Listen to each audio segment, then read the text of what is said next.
Daniela já tinha colocado, ilhas sintáticas, desafios para abordagens formais ou de sobrecarga de processamento. Quando a gente fala de ilha sintática, a gente necessariamente está falando de movimento, né? As ilhas sintáticas todas envolvem a noção de movimento, que na verdade é uma maneira, né? É uma concepção teórica, né, de remeter a um fato das línguas naturais, de que você tem alguns elementos que podem estar associados a posições distintas daquelas em que eles aparecem na sentença. Então, fonologicamente, esse elemento ocupa uma posição, mas a interpretação sintático-semântica está relacionada a uma outra posição na sentença, né? E esse fato é teoricamente implementado por meio dessa noção de que elementos, tanto núcleos quanto sintagmas, eles se deslocam do que a gente chama uma posição de base, que é onde eles são sintática e semanticamente interpretados, para outras posições na sentença, que é onde eles vão aparecer fonologicamente, né? Então, isso é o que está por trás das estruturas de ilhas sintáticas. Eu fiz aqui um esqueminha só de ilustração dos diferentes movimentos, né, que a teoria concebe: movimento QU, movimento DP e movimento de núcleo, né? Então, o movimento de núcleo é esse em amarelo, né? Aqui eu tenho uma sentença, então um CP, logo depois o TP, um Vzinho P e um VP, é um verbo com um complemento, por isso eu tenho um DP, e o movimento do verbo é um exemplo de movimento de núcleo. Ele é gerado dentro do VP, ele vai ser alçado para a posição de Vzinho e vai ser alçado para a posição de T, por exemplo, em português, onde ele recebe as marcas de tempo e concordância, né? Então, esse é um exemplo de movimento de núcleo. Mas a gente tem movimentos de sintagmas que se dividem, subdividem em movimento argumental e não argumental. O movimento do DP sujeito, por exemplo, é o que a gente chama de um movimento argumental, né? Na verdade, um agente, um experienciador, né? Um argumento externo é gerado na posição de especificador de Vzinho P, nessa ilustração do movimento em azul, e ele também se move para a posição de especificador de TP, onde ele vai disparar as marcas de concordância de número e pessoa para o verbo, e esse movimento é considerado um movimento A, porque ele vai para uma posição argumental, a posição de sujeito sintático. A gente vai ter esse movimento de verbos inacusativos, a gente vai ter esse movimento em estruturas passivas, todos os movimentos de elementos que vão para uma posição argumental. E o movimento QU, né, ilustra um movimento não argumental, porque ele vai para essa periferia esquerda da sentença, né, que a gente chama assim, justamente para a posição de especificador de CP, uma construção interrogativa. Então, eu posso imaginar que o argumento do verbo, né, o seu objeto, traz um traço de interrogativo, e aí ele vai se mover lá para a posição de especificador de CP. É uma sentença, sei lá, do tipo, quem a Maria viu, né? Seria essa sentença com os três tipos, onde a gente poderia encontrar os três tipos de movimento. De núcleo do verbo, de DP, do sujeito sintático, e o movimento QU, né? Embora haja toda uma problematização se esse movimento do sujeito, né, essa posição de SPEC-TP, seria um movimento da mesma natureza, por exemplo, de um movimento QU. Parece que o custo desse movimento, né, não é da mesma natureza. Você tem um deslocamento realmente que inverte a ordem das sentenças, quando você tem um movimento QU desse tipo, quem a Maria viu, né? Mas a posição de sujeito é uma posição muito característica em cada língua. Então, parece que uma vez fixado um parâmetro da posição do sujeito, esse movimento não teria o custo geralmente associados a custos de movimento sintático. Mas é uma outra discussão também que está aí embutida também, né? Mas bastante relevante para as questões de processamento, né? Então, essa noção de movimento é relevante, né, para as ilhas sintáticas, assim como também questões de localidade. né? Então, qual é a distância, qual é a posição de origem de um movimento e o seu local de pouso final. Isso é bastante relevante, vai nos trazer a concepção de movimento cíclico, que é bastante relevante para a gente perceber, por exemplo, a gente compara a primeira sentença, quem que o Pedro encontrou na festa? A gente encontra, né, a posição de base do elemento, para onde esse elemento quem se moveu, não é uma distância muito longa, a sentença é bastante, plenamente interpretável.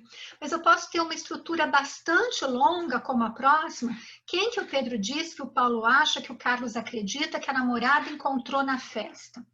A sentença também é perfeita e a gente tem aqui uma distância bastante longa, né, entre o quem e a sua posição de base.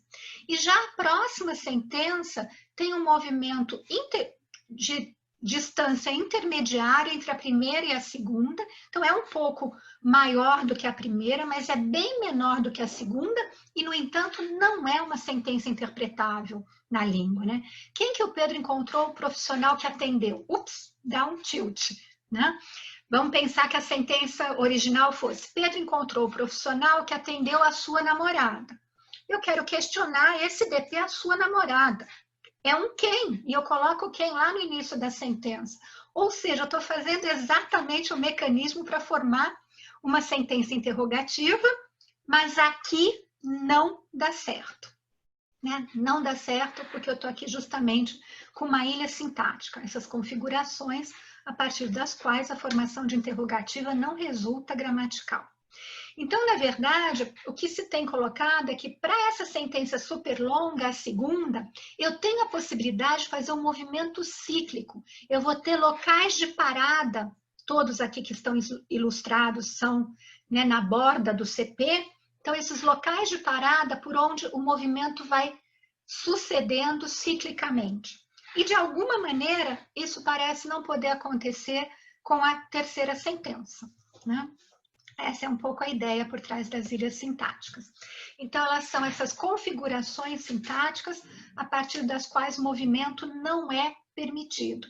E o que é muito interessante sobre as ilhas sintáticas é que são estruturas variadas, a gente vai dar uma olhadinha nelas já já, e elas têm um caráter universal, né? Eu não consigo fazer aquele movimento em nenhuma língua do mundo.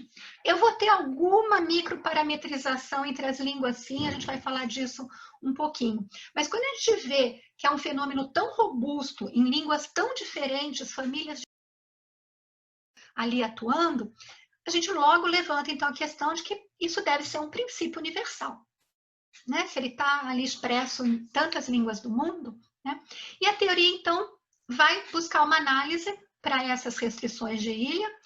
Ora, se busca uma análise uniforme, que corrobora muito a ideia, né, de que sejam princípios universais, mas ora também vai se afastar de uma proposta mais global e vai tratar esse fenômeno como uma coleção de restrições particulares, né? E o que pode ser mais interessante ou menos interessante, ou o que é realmente factível, né? É a questão, né? Então, está aqui, né, uma relação das restrições de ilha. Elas foram primeiramente apresentadas por Ross em 67, né? Então é fantástico, é um fenômeno que está sempre, né, junto com a teoria, com as várias versões propostas, né? E ele apresentou a restrição sobre o SN complexo, que é justamente o exemplo que eu dei antes, então, em relativas ou completivas nominais, né? Então, aquela ideia, eu coloco sempre a sentença afirmativa para a gente ver que é aquele mecanismo clássico para formar interrogativas e não funciona, né? Então, você encontrou um mecânico que consertou o carro conversível. Eu quero questionar, quero perguntar sobre o carro conversível. O natural seria o que você encontrou um mecânico que consertou. O natural, o lógico, né? Para a formação de interrogativa seria o que você encontrou um mecânico que consertou. Tilt. Não dá, não processo isso, que maluquice é essa? Não faz sentido, né? E olha que curioso, a gente não tenta fazer essa interrogativa. Ela é lógica, né? É um mecanismo para a formação de qualquer interrogativa. E a gente não faz. Se a gente quer interrogar o carro conversível, a gente vai achar um outro jeito de perguntar. Mas não vai fazer o que seria, teoricamente, o mais simples, que era pegar o ok e colocar lá no início da sentença. Não sabia o Worf, né? Pois é, e aí? E aí? Como é que eu faço? Né? Bom, isso acontece com as completivas nominais. O que você ouviu rumores de que o mecânico não consertou, né? Não passa. Se a gente tem uma estrutura coordenada, né? Eu sei de algo que foi comprado, mas eu sei que mais algo foi comprado, eu quero saber o quê? Não posso perguntar o que a Ana comprou um livro e. Né? A gente pergunta, a Ana comprou um livro e o que mais? Mas a gente não faz essa interrogativa levando esse QU lá para frente, deixando aquele E ali a ver navios. Né? Marina, Oi. você poderia dizer alguma coisa, qual é a relação desse fenômeno com o field gap? Com o efeito Com de field field. gap? Então, sem dúvida, a gente vai ver até ali para frente alguma coisa também. Então, se você ainda vai falar, pode deixar para depois. Porque a gente vai ver que muitas das ilhas, às vezes, elas escapam, né, do fenômeno da gramaticalidade se eu uso um resumptivo. Então, é o last resort de Hornstein. Né?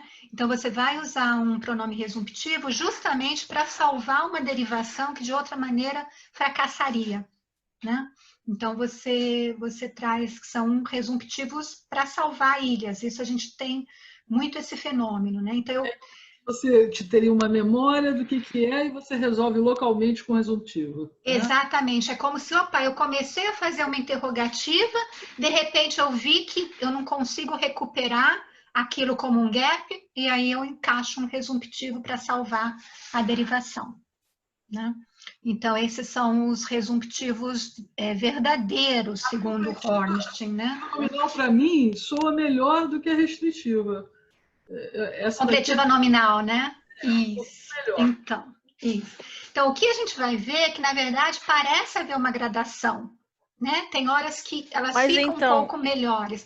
E isso é que é tomado como uma evidência importante para pensar no fenômeno como uma questão de processamento.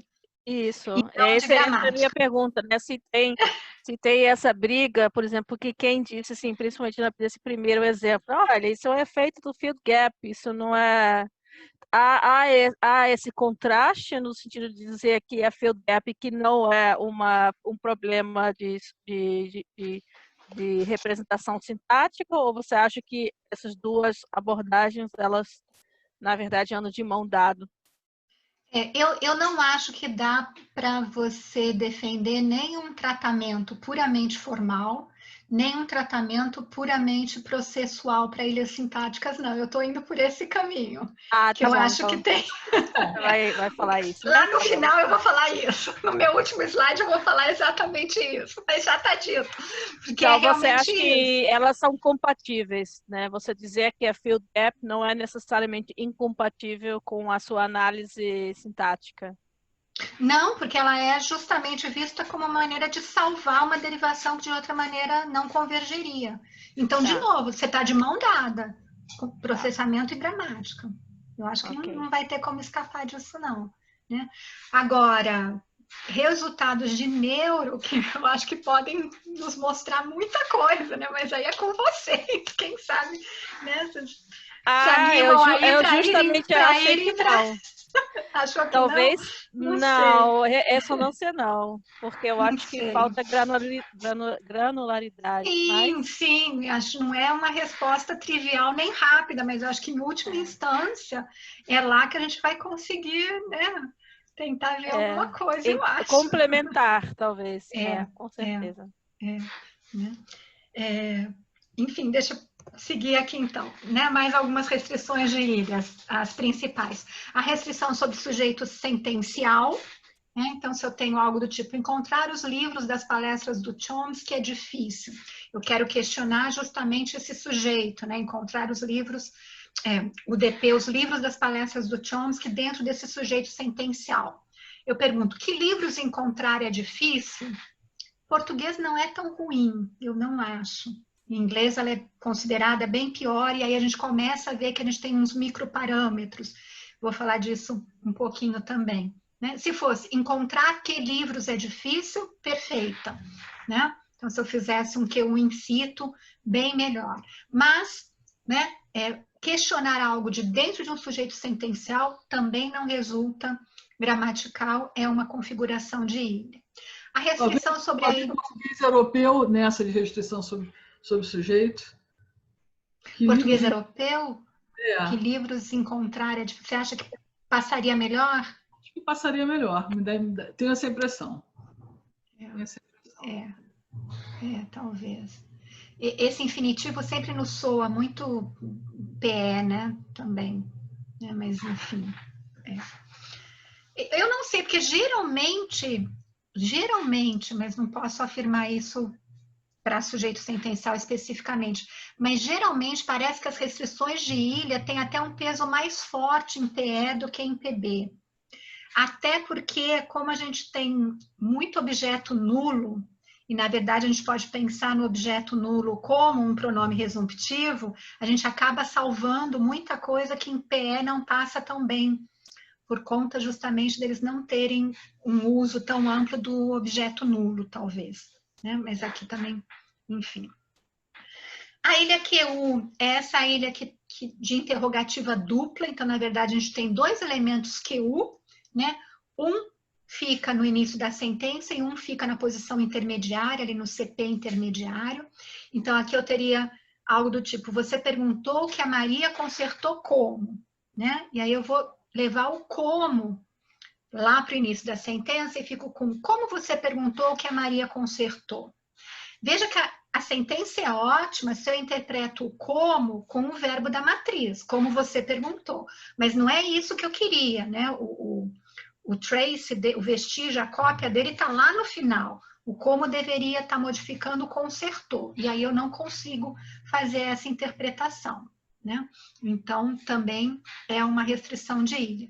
E a restrição sobre adjuntos, que na verdade aí não vem de Ross, é de Huang 82, que é quando eu tento extrair algo de dentro de um adjunto. Então, você encontrou um amigo depois de assistir Veludo Azul. Eu quero questionar Veludo Azul. Aí faço ainda com um delinked. Que filme você encontrou um amigo depois de assistir? O que você encontrou um amigo depois de assistir? Dá tilt, né? Muito difícil interpretar essas sentenças e, mais uma vez, elas seriam a formação lógica de uma interrogativa, mas esses são ambientes de ilha, então são determinadas configurações sintáticas a partir das quais é impossível fazer esse movimento para gerar a interrogativa, né? E no primeiro momento, ali, Rose, tanto Chomsky 73 e Huang 82, na verdade, o que eles fizeram no primeiro momento foi descrever, né, quais eram esses contextos a partir dos quais uma regra não podia se aplicar. Né? Então, a gente vê aí, como o Ross falou do NP Complex Constraint, nenhum elemento contido numa sentença dominada por um sintagma nominal com uma restrição lexical pode ser movida para fora desse sintagma nominal por meio de uma transformação, porque lá naquele momento a gente estava ainda com as transformações sintáticas. E aí ele dava os exemplos, um exemplo de relativa, um exemplo de completiva nominal, mas foi basicamente isso, né? Dizer a partir de quais contextos, de qual configuração sintática que você não poderia extrair um elemento. Né? O próximo passo, em busca de realmente tentar, né, entender melhor como funcionava esse fenômeno, foi a proposta do princípio da subjacência, né, que fazia uma restrição à distância que um constituinte poderia percorrer nessa operação de movimento. Então, já incorporando também uma noção de movimento sucessivo cíclico. Né? Então, esse constituinte ele não poderia atravessar mais de um nó fronteira. Né? E aí você definia quais eram os nós fronteiras. Mas aí também a gente começou a ter a primeira microparametrização, né? Dentro desse princípio mais geral da subjacência, né? O que Chomsky propunha como nós fronteiras era o NP e o S, a gente poderia pensar no DP e no IP hoje, né? Mas Rizzi apontou que para o italiano não deveria ser NP e S, sim NP e S'. Então era o DP e o CP, né? E foi particularmente para ele aqui que ele apontou isso. E o português, as línguas românicas em geral, pareciam se alinhar mais com o italiano. Então parece que a gente tinha um espaço um pouquinho maior nesse movimento sucessivo cíclico, né? Mas aí a gente começa a ver que já tem alguma parametrização, né? O fenômeno é abrangente, é universal, mas tem ali alguma coisinha de diferente de uma língua para outra, né? Então, aqui a gente mostra, né, aquele movimento sucessivo cíclico. Então, naquela sentença em que ele está super distante, quem que o Pedro disse, que o Paulo acha, que o Carlos acredita que a namorada encontrou na festa, a gente vê que ao levar o elemento para se mover até o spec de CP, eu estou só passando por cima do IP. Se eu pensar na proposta do Chomsky, que P seria um nó limite. Se é o CP que é o nó limite, então eu estou sempre parando ali e não estou ultrapassando esse número máximo de nós limites, né? E aí, então, o que acontece com a sentença, que embora a distância não seja tão longa, né, eu tenho aí uma hierarquia diferente, e aí, para levar esse elemento da posição de base, de complemento de atendeu lá para o início de CP, eu posso parar aqui, nesse pontinho, né? Passei por cima de um IP, mas aqui eu tenho que ir lá para frente, passar por cima de um DP que está aqui, né? No qual essa sentença se encaixa. E aí eu estou passando por cima dos dois nós limites. Então, seria assim que eu ia olhar para as várias configurações de ilha e perceber que eu teria naquelas configurações de ilha mais de um nó limite que precisaria ser ultrapassado sem um local de pouso para esse movimento intermediário, né? Um local de pouso intermediário para o movimento sucessivo cíclico. Então, é uma proposta interessante, porque é uma proposta unificada, né? Para todas as restrições de ilha, embora com uma microparametrização a depender das línguas, né? Na verdade, né, o princípio de subjacência vai ser abandonado na década de 80 com barreiras. Barreiras é um momento muito importante dentro da teoria gerativa, sem sombra de dúvida, né? E ela vem reformular a noção do princípio de subjacência, ainda levando em conta a noção de nó limite, que agora passa a se chamar de barreira. Então, eu preciso identificar barreiras, né? Aí no caminho da subjacência era nó limite, agora é barreira. Marina, como seria barreira, o termo em inglês correspondente? Barrier. Ah, barrier mesmo? Tá bom. Barrier mesmo. O livro é Barriers, inclusive, né? Mas algumas outras distinções aparecem aí. E uma distinção importante que se verifica é que a extração de adjuntos ou a extração de argumentos não funcionam da mesma maneira. A extração de argumentos, geralmente, é menos problemática do que a extração de adjuntos. Então, nessa comparação aqui da ilha QU, eu tenho o para quem como argumento e o como adjunto. Então, se eu faço a extração longa, né, lá para o início da sentença, do argumento para quem, a sentença é melhor. Para quem você não sabe como dar o presente. Perfeito. Dá para a gente interpretar muito bem. Agora, se eu levo o adjunto, como você não sabe para quem dar o presente, eu de novo caio naquela interpretação preferencial de interpretar o como com o saber. Não consigo deixar o como lá na minha sentença encaixada, né? Então, isso vai dar origem a uma distinção entre as ilhas sintáticas, as chamadas ilhas fortes e ilhas fracas. As fortes são aquelas em que tanto a extração de adjunto quanto de argumento leva à gramaticalidade. Mas as fracas são aquelas que permitem a extração do argumento, mas não a de adjunto. Então, eu já tenho aí mais uma distinção importante. E para dar conta disso, vai entrar em cena também outro construto super relevante dentro da teoria, que é o SCP, né? O Empty Category Principle, né? O princípio das categorias vazias de Hitze, né?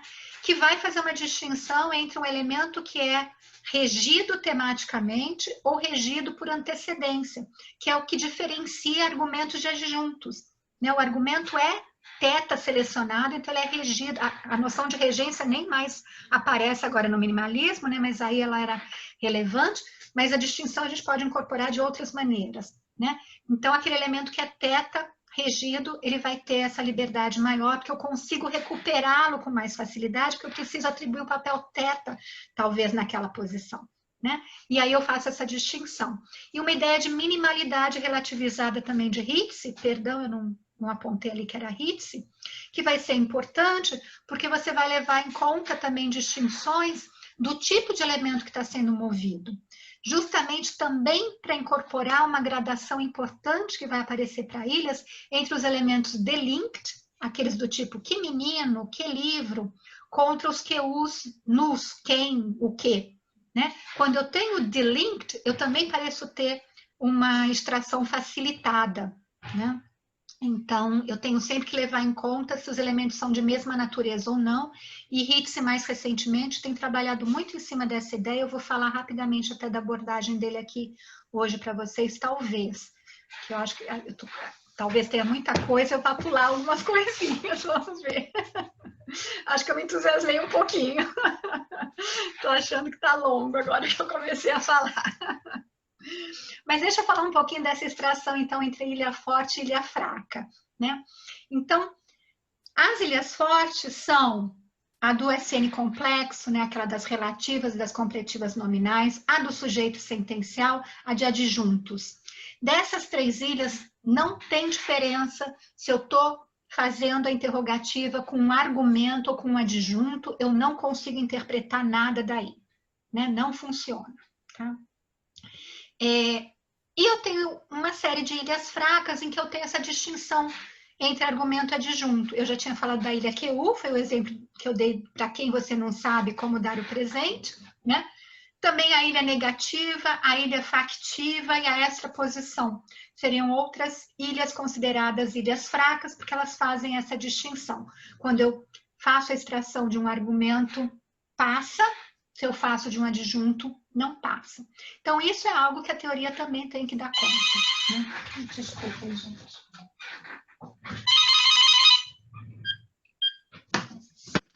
Foi. Posso fazer uma pergunta? Por favor. Você poderia dar uma definição para mim, por favor, de ilha de extraposição? Porque eu realmente acho que não consegui pegar a essência desse tipo de ilha. Extraposição é quando você tem um elemento, quando você altera um pouco a ordem da sentença e você faz uma extraposição. Sabe aquela coisa assim, a Mary Cato tem um exemplo bom que ela diz assim, eles tomaram banho, os meninos. Quando você tem esse tipo de sentença, e você poderia fazer um QU desse os meninos, que está fora de lugar. Né? Então, na verdade, ele vai lá para frente, mas na verdade ele estava numa posição lá embaixo. Ah, sim, entendi. Então, você não estaria fazendo um QU a partir do eles, mas sim de os meninos, que está extraposto. Tá? Essa noção de extraposição. Ele está extraposto porque ele está fora da sua posição. Tudo bem? Tudo bem.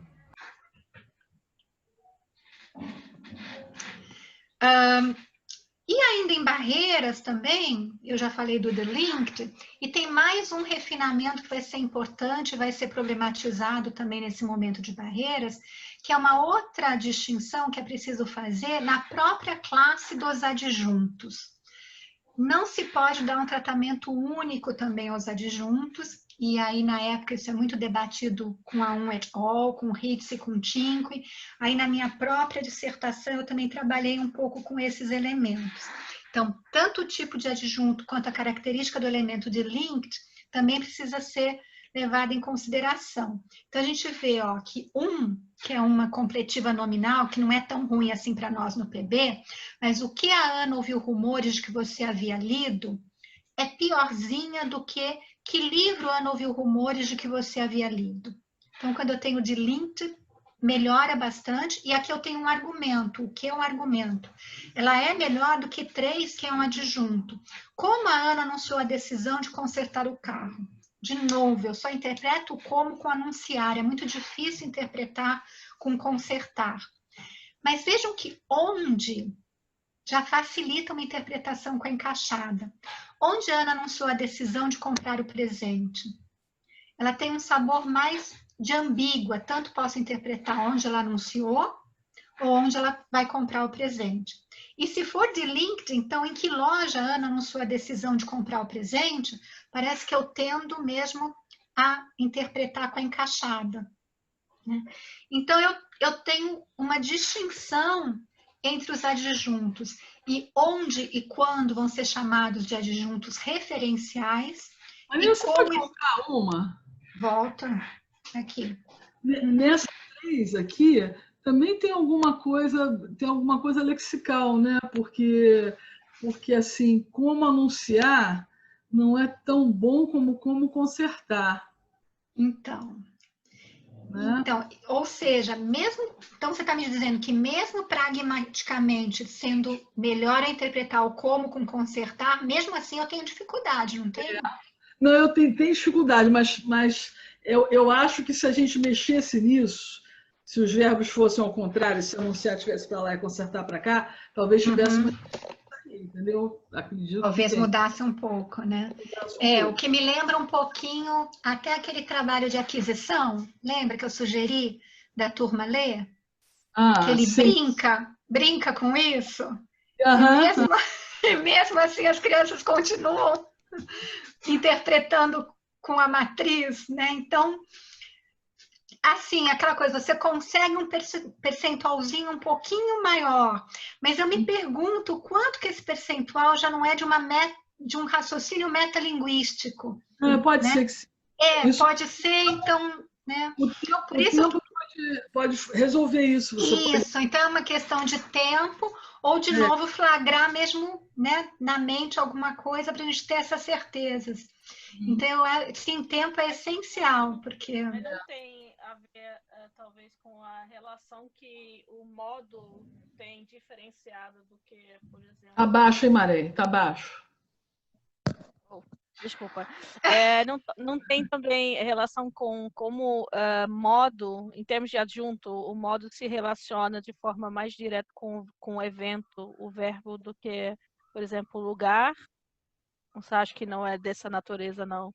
Então, é justamente isso que vai ser discutido, né? Porque onde e quando facilitam de um lado e como, por que não, né?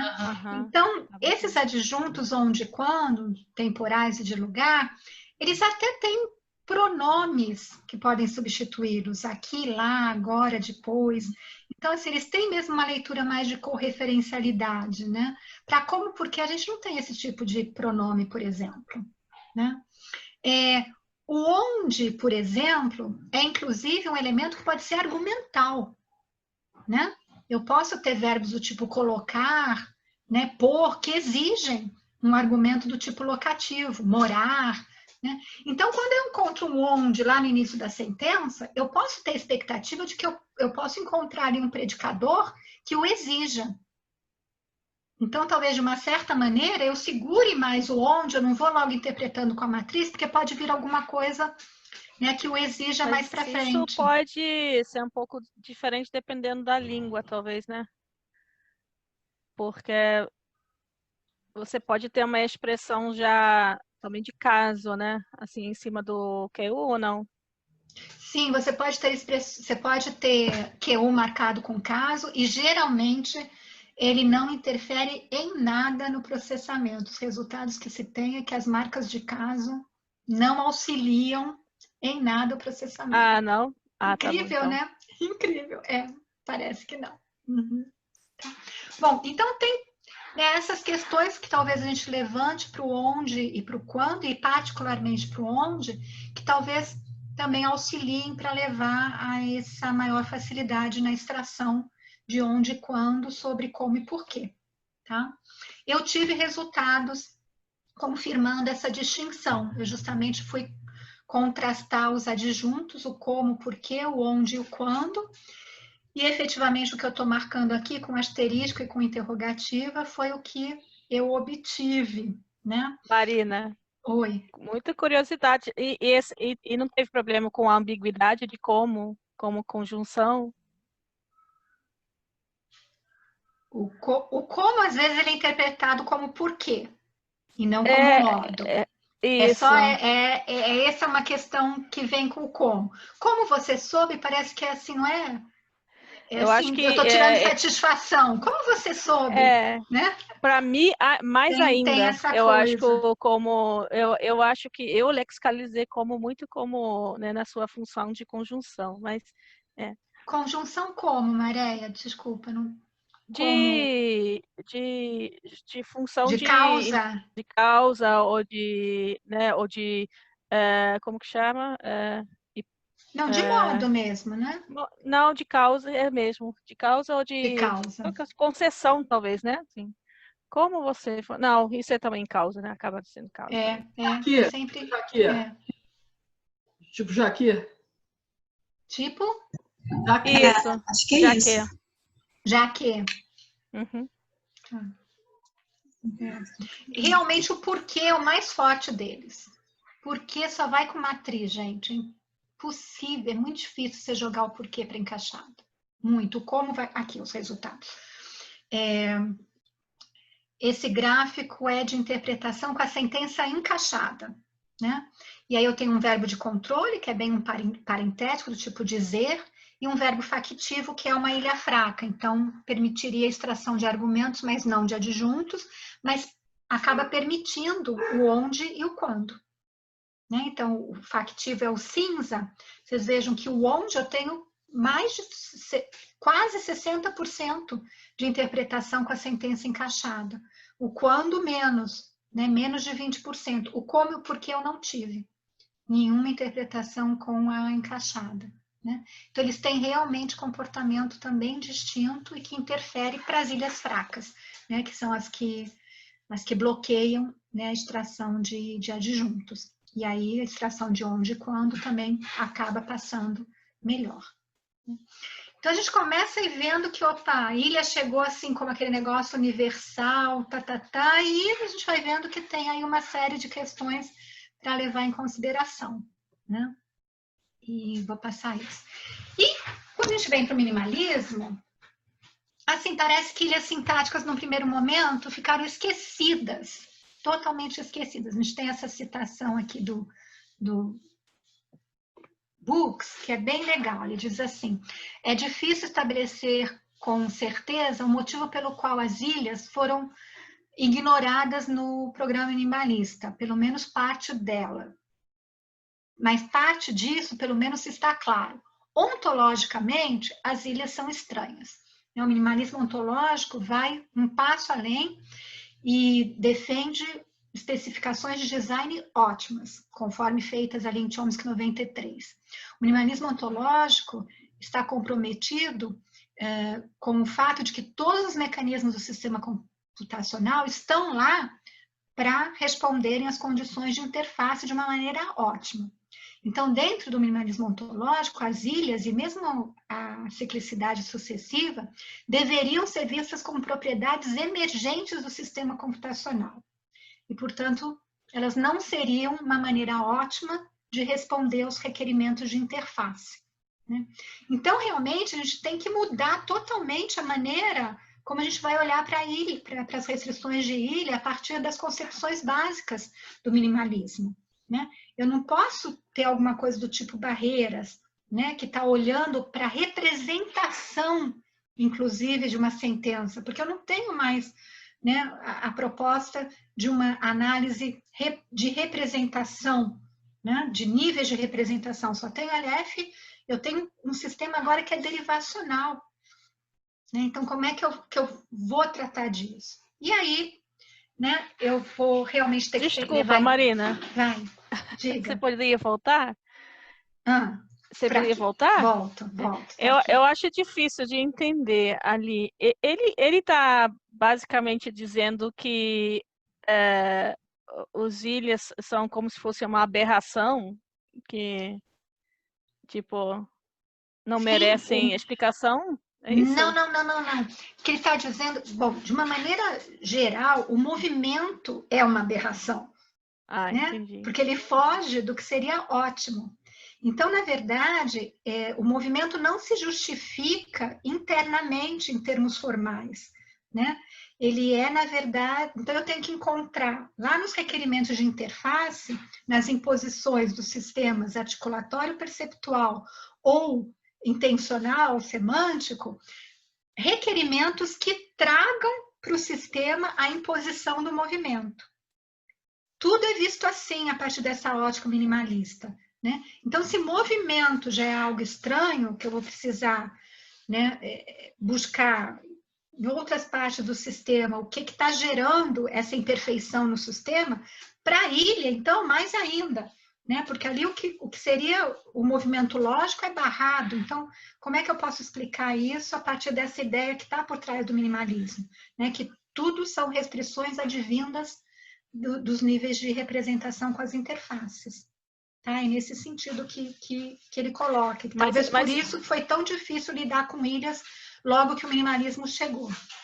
Mas assim, se eles pensassem, você não poderia pensar que uma estrutura como ilhas não deveria existir ou algo assim?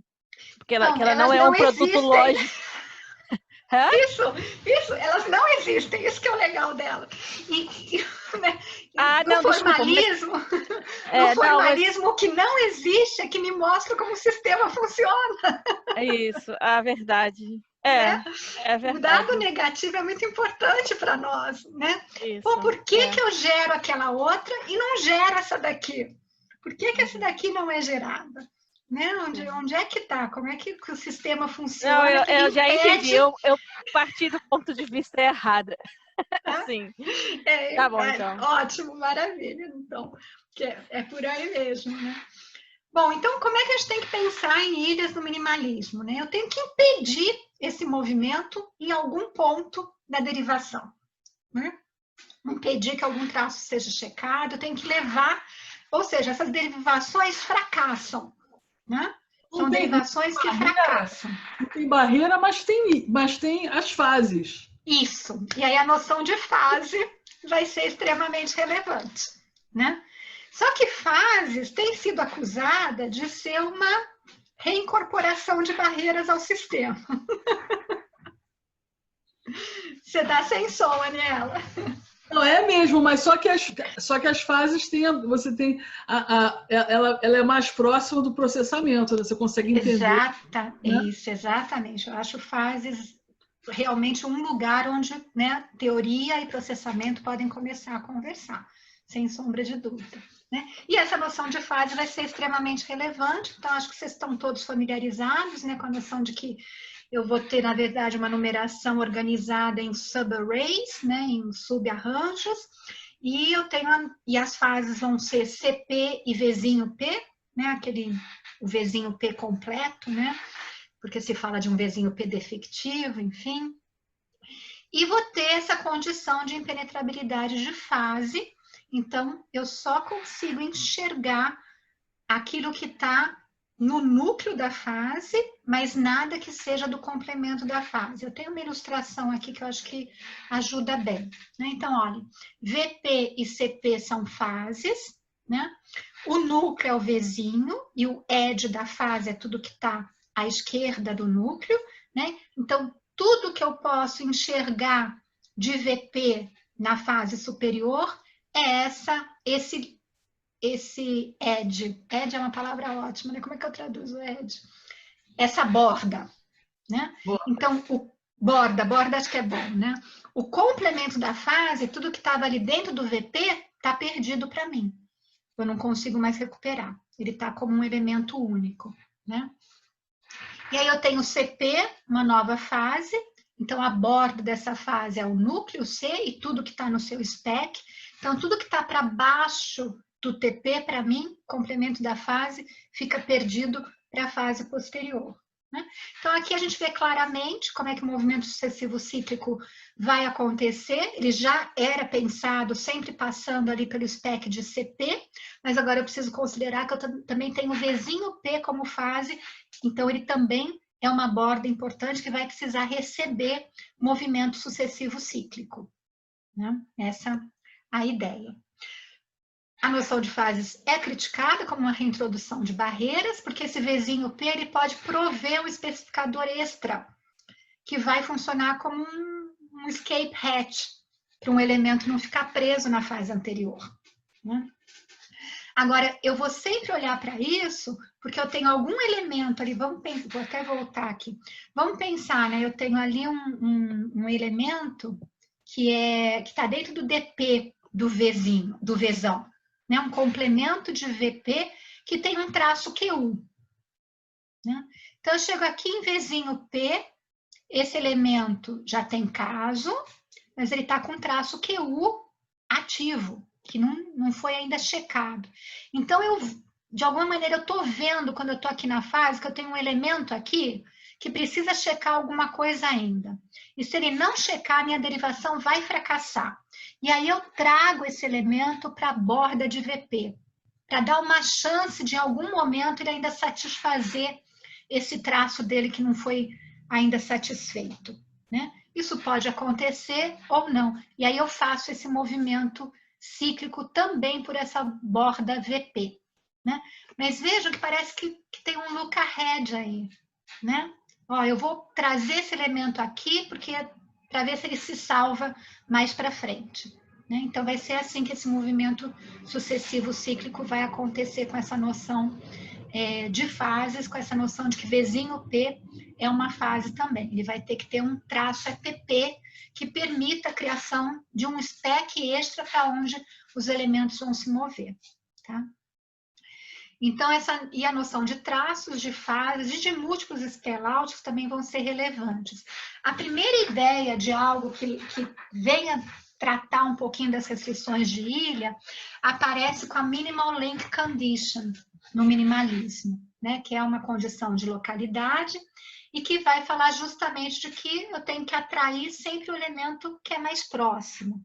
Então, o elemento K atrai o elemento alfa, só e somente C, C e somente C. Não há um elemento beta, tal que beta esteja mais próximo do elemento K do que o elemento alfa, né? De maneira que, então, o K atraia o beta e não o alfa. Então, lembra um pouquinho, lembra muito, já a minimalidade relativizada lá de Hitze, né? Os elementos disputam, eles são da mesma natureza, eles estão ali disputando de serem atraídos por um trigger, por um gatilho, um alvo qualquer, né? A ilha QU vai ser tratada, então, com essa ideia, né? Porque ali eu tenho claramente um efeito de intervenção, porque eu tenho dois elementos QU, eu tenho o que e eu tenho o como, né? Então, que elemento que vai para qual posição, né? Então, se eu tenho o elemento Q, que já foi para o spec intermediário de CT, quando eu chego lá na matriz e preciso de um elemento QU, poxa, eu já tenho um elemento QU ali próximo, o como ainda está lá embaixo. Então, eu não posso levar o como para lá. Mas, opa, se fosse ao contrário, mas se eu levar o que, eu também não gero algo que seja uma sentença da língua. O que você perguntou, a Maria consertou como. Porque o como vai continuar lá com o seu traço de QU que não foi checado, né? Então, eu vou começar a trabalhar justamente com essas ideias. Cada momento da derivação, eu olho o que é possível fazer. E, ao final, eu vou ter algo que converge ou não converge se eu conseguir checar todos os traços, né? Mas é uma solução para a ilha QU, né? Então, a gente começa a perder aquela ideia de que eu deveria olhar para as restrições de ilha como um fenômeno único e ter uma explicação única, e começo a ter explicações distintas. A gente vai ter também para ilha... Oi. Vou só perguntar, assim, sobre o slide anterior. Quando você pensa, por exemplo, nas teorias, nas versões um pouco anteriores, né, sempre tinha essa ideia de uma, não sei se é o termo certo, mas uma cadeia, né, que correlaciona, por exemplo, elementos movidos. Então, isso na versão minimalista não tem mais? Sim, sim, sim. Você continua tendo uma relação entre esses elementos, sem sombra de dúvida.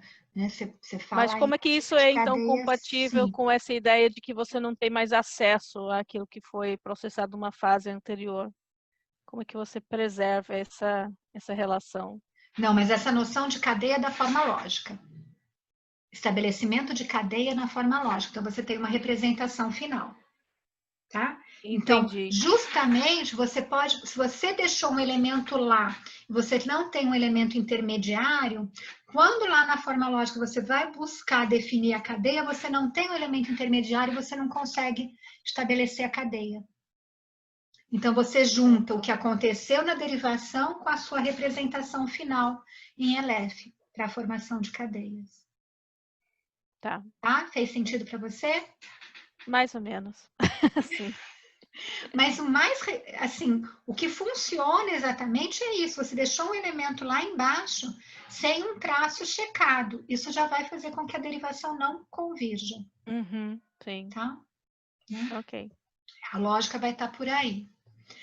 Para as ilhas de sujeito e de adjunto, é uma proposta de Uriaguereca e Nunes, o Jairo Nunes, eles vão olhar justamente para essa dinâmica da derivação mesmo, olhando para o axioma de correspondência linear de Kane e a ideia dos múltiplos spell-outs de Uriaguereca, né?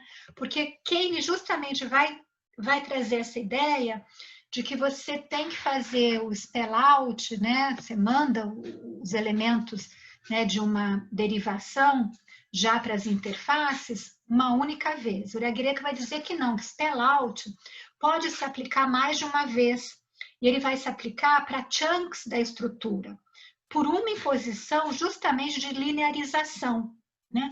Porque o que o axioma de correspondência linear me permite é justamente linearizar os elementos a partir da noção de C-comando.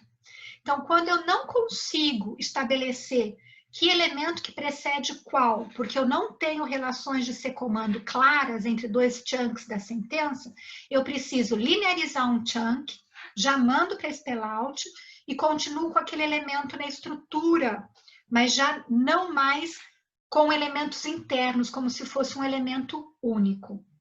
Tá? Então, por exemplo, after that fact, nesse esquema arbóreo, né, um adjunto. Eu não tenho como linearizar esse elemento em relação aos demais. Então, esse elemento vai ser spelled out.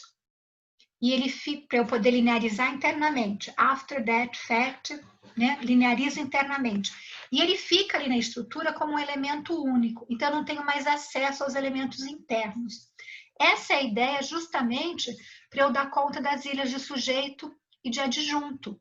Porque justamente a posição de sujeito, que está dentro ali do spec de P, se ela é mais complexa, né, se eu tenho ali uma hierarquia interna, eu não tenho como linearizar aquele elemento com o resto da estrutura. Assim como adjunto, eu não tenho como linearizar. Então, esses elementos que são já spelled out no decorrer da derivação, eles ficam sem possibilidade de eu olhar dentro deles quando eu precisar para buscar um elemento QU. Tá aqui, ó. Um exemplo com a ilha do sujeito. Né? Eu tenho pictures of which politician upset the voters. Né? Então, eu vou gerar pictures of which politician upset the voters. Né? Vou mandar pictures of which politician lá para o TP, na posição de sujeito, mas veja, não tem como linearizar. Tem muita coisa ali dentro na posição de especificador. Todo esse elemento se comanda todo o resto, mas internamente eu não tenho como fazer isso. Eu linearizo, isso vira um elemento só. Quando eu chego em CP, que eu efetivamente vou buscar um elemento com o traço QU, eu não consigo mais encontrar esse elemento aqui dentro. Tá? Ele não está mais disponível para eu tirá-lo para satisfazer esse traço, porque agora tudo isso aqui é um elemento só. Eu não tenho acesso aos elementos internos. E, portanto, a derivação vai fracassar. Esse é o raciocínio, então. Para a ilha do sujeito, mesmo raciocínio vai valer para a ilha do adjunto. Before filing which paper é um adjunto com estrutura interna e hierárquica, eu não tenho como linearizá-lo em relação ao resto da estrutura. Eu faço spell-out, ele vira um elemento só. Né? Como elemento só, eu sei onde linearizá-lo. Só que quando eu chego lá no meu CP, que eu preciso de um elemento QU, ele está lá dentro desse elemento que já sofreu spell-out. Então, ele não está mais disponível para checar esse QU, a derivação fracassa. Então, eu explico por que eu não gero as estruturas de ilha a partir dos passos derivacionais. É bem interessante, mas eu acabo ficando com uma diversidade de estruturas que vão ter explicações específicas. Mas são esses mecanismos unificados de derivação que estão dando conta de excluir, né? Então, tem um movimento aí, ora com pontos positivos, ora com pontos não tão positivos. Agora, o que não tem sido muito explorado no linealismo é justamente aquela distinção entre argumentos e adjuntos nas ilhas sintáticas, né? Porque se eu estou pensando nisso como algo que está ali preso, né? Se eu for expandir isso para as ilhas fracas, como é que eu vou? Eu posso pegar o argumento, mas eu não posso pegar o adjunto. Então, ainda tem uma série de ilhas sem tratamento no minimalismo, né? A gente tem um pouco essa ideia de minimalidade relativizada que Ritz está trazendo agora, que é uma tentativa de mostrar que alguma coisa pode ser vista por aí. Vou falar daqui a pouco um pouquinho, tá? Bom, então, assim, pensei mesmo em fazer o panorama, a gente ter uma ideia de como as análises para a ilha foram se modificando, né? Então, a gente vê que tem um caráter universal, embora a gente tenha microparâmetros, né? E quando a gente pensa nesse caráter universal, isso sugere a ideia de um princípio, Posso e aí os dados... Um pouquinho de trás. Oi, Aniela. Só rapidinho. Quando você passa para a interface e lineariza ali, tem uma leitura semântica daquilo, né? Sim, então, sim. Aí depois fica impossível dessa leitura ser integrada, quer dizer, alguma coisa de interface que atrapalha. Né? Quando eu linearizo ali, e eu já não tenho mais, eu já estou vendo aquilo como um todo, eu já fiz uma leitura ali, que foi uma leitura de partes. Então, essa dinamicidade do spell-out com as interfaces, que eu acho que ainda está sendo bastante discutida e eu acho que precisa ser muito pensada. Fazer spell-out, mandar para a interface um elemento que ainda tem uma posição na árvore, já permite que ele seja interpretado, eu preciso esperar realmente o marcador completo para ter a interpretação sentencial. Será que eu começo só com uma interpretação referencial, de buscar os referentes que eu já posso definir ali? E é por isso que são vírgulas, né? As vírgulas são por isso, né? Eu achei aquela notação das vírgulas bem interessante. Por que você põe as vírgulas? É porque você está buscando está pensando no referencial ali naquele momento, mas ele já foi lido de uma forma não referencial, ou não, né? Então, porque veja, porque aqui, né, na ilha, eu acho assim que essa coisa de alimentar as interfaces é extremamente relevante. Eu estou lembrando de um trabalho da Letícia, do Renê comigo, que a gente olhou para estruturas relativas. Então, tinha assim, mostra a menina que o bombeiro abraçou. E tinha um contexto por trás disso. Então, assim, por exemplo, a pessoa já sabia que o bombeiro tinha abraçado uma menina. Ele viu lá, né? O bombeiro abraçando uma menina e o policial abraçando outra menina. Aí, quando a gente vinha com mostra a menina que no Bo, ele já estava olhando para a menina certa. Ou seja, ele não precisou esperar nem a relativa, nem o verbo. Claro, ele confirma depois. Então, e aí a gente diz que justamente esse DP, né, da relativa, ele já vai para spell-out. E é por isso que ele foi para spell-out, que ele já está alimentando a interface semântica, eu já estou sabendo que eu tenho que buscar o referente de uma menina, e eu já estou interpretando. Muito e legal. Eu nem terminei de ver a relativa ainda. Legal isso. Então, nesse ponto, eu acho que é uma coisa super dinâmica, assim. Agora, um adjunto, porque aí eu estou realmente indo da esquerda para a direita, né? Eu estou ouvindo o que eu já estou interpretando. Agora, uma sentença como essa... Situação com menos contexto também, né? Se você tiver menos contexto, aí você não dá conta. E também a gente tinha assim, o bombeiro abraçou uma menina e o bombeiro beijou outra menina. Aí vinha a menina que o bombeiro, era no verbo que ele começava a olhar para a menina certa. Então ele realmente ia até onde desambiguizava a situação para poder começar a identificar a menina, né? Mas era interessante que ele não precisava ouvir a relativa inteira. Né? Ele ia usando a informação contextual. Só que a gente dizia que isso não nos levava... Eu continuava pensando em syntax first, porque eu estava assumindo um modelo formal que tem fases e que tem múltiplo spell-out.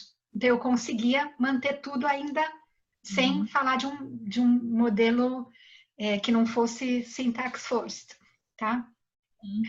Aqui no adjunto, eu acho que a coisa é mais complicada, porque ele é um adjunto que, embora eu já tenha spelled out, ele está amarrado numa estrutura que eu ainda não cheguei lá no início. Então, vamos pensar assim, ó. Porque, veja bem, e assim, lá era compreensão, aqui é produção. Outra coisa que a teoria formal não faz, e não tem como, na hora que você vai pensar em processamento, separar produção e compreensão, porque são processos muito distintos, né? Então, aqui, o que eu estou fazendo é tentar produzir essa sentença. Então, eu estou montando lá que, eu li Dom Quixote, mas foi antes de eu ler Dom Casmurro, mas peraí, não, então eu estou pensando no outro, vou perguntar para o outro. Ela leu Dom Quixote, mas foi antes dela ler o quê? Então, eu quero perguntar... eu não consigo chegar a formar essa sentença. Então, eu alimento, mas parece que não vai para lugar nenhum, porque fracassa realmente. Aí eu vou tentar fazer de outra maneira essa pergunta. Você leu Dom Quixote antes de ter lido o quê? Aí eu faço in situ. In situ funciona. Né? Assim, eu acho que é super interessante a gente olhar para... Por isso que eu digo, ilha traz todas as questões relevantes para a gente pensar. É muita coisa. E por aí vai. Não sei se eu respondi, Aniela. Tá? Então, bom. E aí eu acho que a aquisição é outro tipo de dado que a gente tem que olhar quando está falando de ilha sintática. Se a gente está falando de um fenômeno universal, de um princípio, então a gente teria que ver esse princípio atuando de uma maneira muito robusta na aquisição, se realmente for um princípio. E a gente tem essas questões todas de gradação, né? Um tipo de adjunto pode, se eu tenho um verbo, parece que fica melhor. E aí parece que eu tenho questões de processamento. E há várias propostas querendo dar conta de ilhas como uma questão de processamento. Então, pensei em dar uma olhadinha também nesses dois lugares aí com vocês, né? Tanto que eu sugeri um paper de aquisição e um de processamento neuro já, né? Tá? Bom. E aí, a aquisição, eu vou passar mais rapidamente, porque na verdade eu retomo um pouco o que os autores já do paper que vocês leram, ele já apontou para os trabalhos pioneiros de ilhas, que são o trabalho do Otso e da De Villers, principalmente, né? Que começam a ver um comportamento nas crianças já bem novinhas, crianças entre 3 e 6 anos, um comportamento que parece respeitar as restrições de ilha, né? No trabalho da De Villers, eles olham para essas sentenças, né, do tipo ilha QU, né, em que eu tenho 2 elementos QU, né? Então, na verdade, comparam uma sentença que não tem o elemento QU intermediário, então, como o palhaço disse que ele pegou a bola, né? Um elemento que tem o elemento intermediário, e eu tenho os 2 adjuntos, então é a ilha forte, né? Como o gatinho sabia quando nadar, algo desse tipo. Em inglês é pior do que em português, porque a gente tem aquela diferença, né? E a ilha fraca, que é quando eu tenho o argumento extraído, né? O que a mãe sabia como cozinhar, algo assim. Né? E aí eles fazem uma historinha para ter um contexto em que seria possível interpretar qualquer um desses elementos que eu uso, seja com o evento da matriz, seja com o evento da encaixada, né? Mas os resultados vão mostrar que, efetivamente, quando eu tenho aquela extração de adjunto, que é esse triângulo aqui, eu não tenho interpretação quase que nenhuma com a sentença encaixada. As interpretações são majoritariamente com a sentença matriz, né? Para os outros 2, eu tenho sim, né, quase que uma ambiguidade. Ora interpreto num lugar, ora interpreto no outro, né? Mas com aquele que é realmente impossível, é uma restrição de ilha, a interpretação é bem pouquinha com a encaixada. Então, parece ser um resultado bem robusto, né? O trabalho de Otso é outro trabalho bastante importante também em relação, né, lá na década de 80 ainda falava de subjacência, e o que ele trouxe, na verdade, até para as discussões da época, porque havia alguns resultados mostrando que as crianças parece que violavam restrição de ilha em algum tipo de sentença, e ele apontou que era importante também garantir que aquela estrutura já era uma estrutura dominada pela criança, né? Porque as estruturas de ilha são estruturas mais complexas, né? Então, se eu faço com uma criança muito pequenininha, que nem dá conta ainda daquela estrutura, ela vai responder aleatoriamente, pode acertar muito e é um resultado que não está mostrando nada. E aí ele fez essa correlação, né? Então, ele fez um teste em que ele checava se a criança já tinha domínio da estrutura, e aí checava se aquela estrutura na condição de ilha seria interpretada de maneira de acordo com a restrição de ilha ou não, né? Então, ele fez esse cruzamento de dados, né? Um teste sintático em que a criança poderia passar ou fracassar e o teste específico de ilha em que ela poderia passar ou fracassar. Então, o que ele esperava? Que as crianças que passassem no teste sintático também passassem no teste de ilha, e vice-versa. As que fracassassem, estivessem no D, também fracassariam no teste específico. E B e C seriam ali momentos em que ela estaria indo de um lugar para outro, possivelmente, né?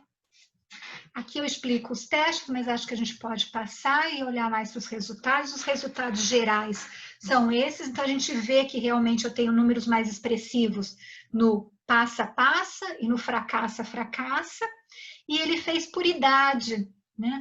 E aí a gente vê claramente as mais, de 3 a 7, 3, 4, 5, 6, 7, acho que é isso mesmo. Né? As mais novinhas fracassam praticamente em tudo, né? E quando realmente ele está aqui nas mais velhas, elas praticamente passam em tudo. Tem aí diferenças individuais ainda de domínio de uma e de outra.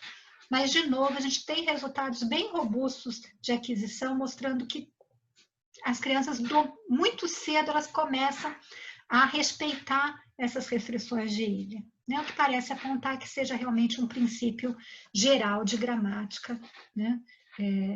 Dentro do sistema. Tá? E o texto? Oi? Oi?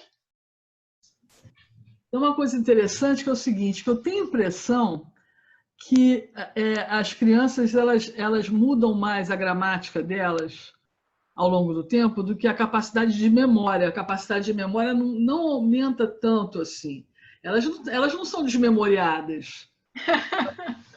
Elas já têm uma memória, um aporte de memória já de início. E esse aporte aumenta, mas não aumenta tanto quanto aumenta a gramática da criança. Então você pode. É bom estudar isso com criança. É interessante mesmo. E acho que o próprio domínio linguístico auxilia nessa memória também, em termos linguísticos especificamente, né? Estruturas mais complexas. Isso vai ser relevante depois para a escrita, então, onde, né, memória é muito mais essencial, porque a gente vai para as estruturas mais complexas. Né? É interessante mesmo. Essas questões de memória estão muito sendo correlacionadas hoje em dia. Eu acho que é um lugar importante para ir, sim, sem dúvida. Uhum. Bom, aquele que eu pedi para vocês lerem, né, ele também foi trabalhar com a ilha de relativa, e ali ele contrastou as questões nas ilhas de relativas e as sentenças com elipse, né, as sluicing, são sentenças bem interessantes, né? Ele ainda teve uns resultados das crianças mostrando que em alguns momentos as respostas violariam a restrição de ilha. Mas ele defendeu que não seria a questão das crianças terem uma gramática diferente das dos adultos, mas sim que haveria um conflito entre uma gramática que já é idêntica do adulto, mas prioridades de processamento que não seriam como os dos adultos, né? Ele vai falar, na verdade, de uma tendência que as crianças teriam de tentar fazer o attachment do modificador na sentença mais baixa. Mas, de qualquer maneira, o que ele encontra é que as crianças estão majoritariamente interpretando a estrutura com a sentença matriz, né? Na restrição de ilha, não tanto quanto os adultos.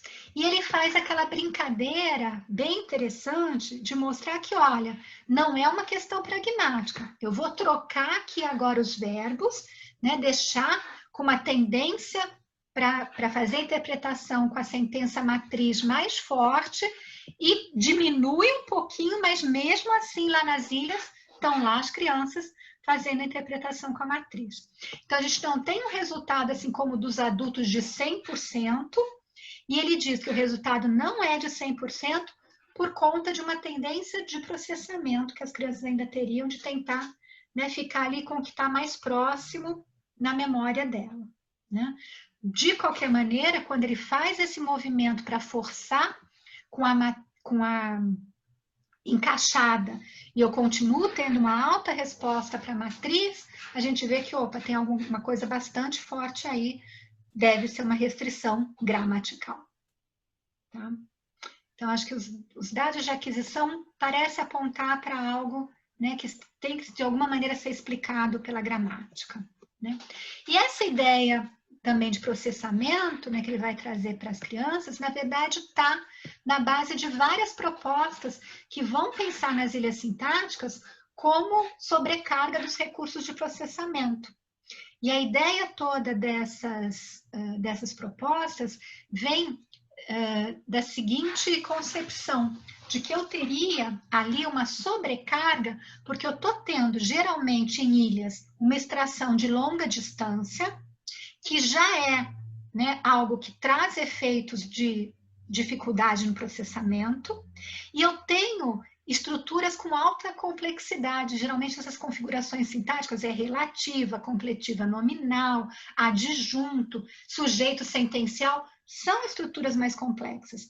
Então, eu teria duas cargas de processamento altas ali, independentemente, que juntas me levariam a uma sobrecarga dos recursos de processamento, tá? Esse é o raciocínio por trás das propostas que tentam lidar com ilhas sintáticas via processamento, né? Que eu estou juntando duas cargas muito altas, a extração de longa distância e uma estrutura que também já é bastante complexa, tá?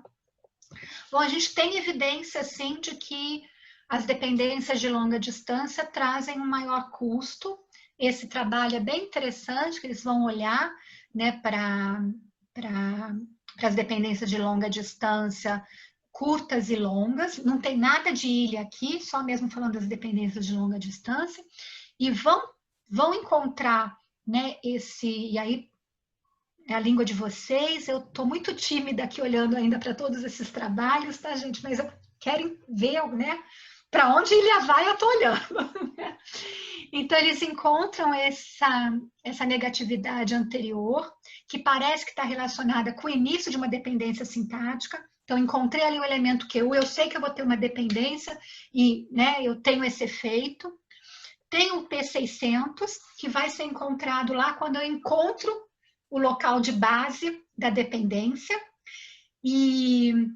mas não se mostra sensível para o comprimento, se é curta, se é longa, embora pareça que tem um delay quando a dependência é mais longa, né? Então, são efeitos que vão estar refletindo os aspectos da construção de dependência sintática.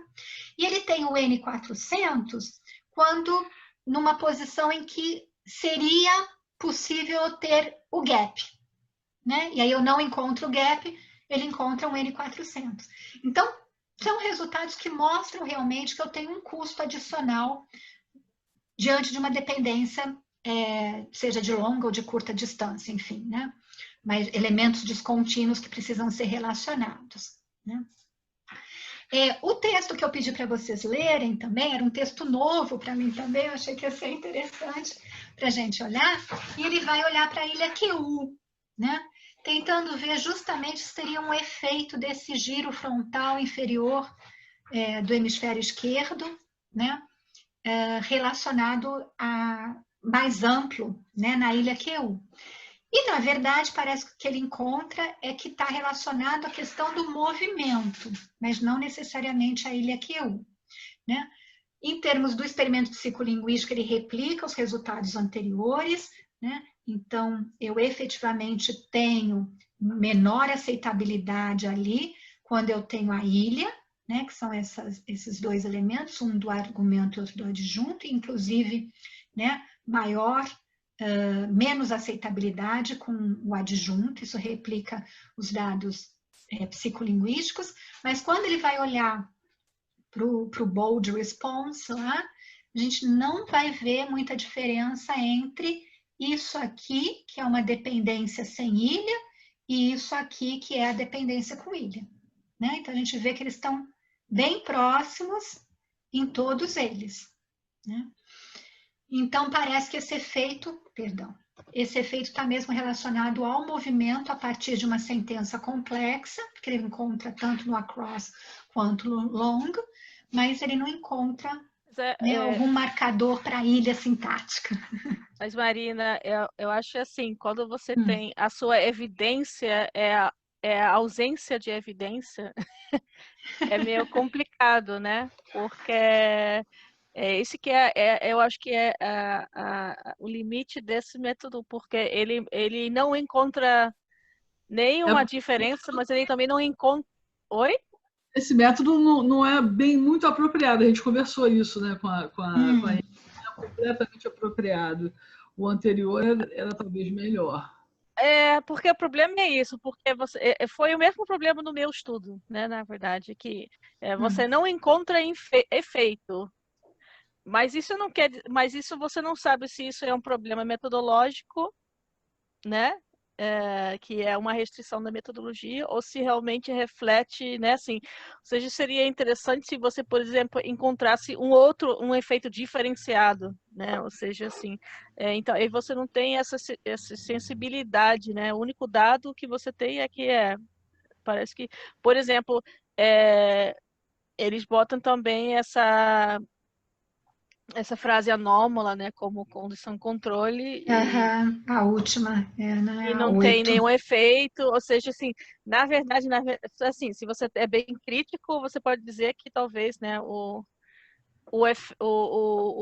isso mostrou, né, que que não funcionou, né, não funcionou no sentido de não ser sensível o suficiente para pegar gradações até que, né, assim, quer dizer, eles encontraram uma explicação ali, né, assim, porque é anômalo, então você não entra nem no processamento sintático, mas isso é meio assim, uma especulação, é uma possível explicação, mas eu acho que muito desses, principalmente quando você está tratando, né, de diferenças sutis de computação, assim, é difícil fazer um bom experimento com esse método, porque justamente, muitas vezes o que você tem não é um efeito diferenciado, né, para coisas que a gente acha que são estruturalmente diferentes, mas na verdade uma ausência de evidência. Aí você, pela ausência, você conclui que não são diferentes, né? Assim, aí meio estranho.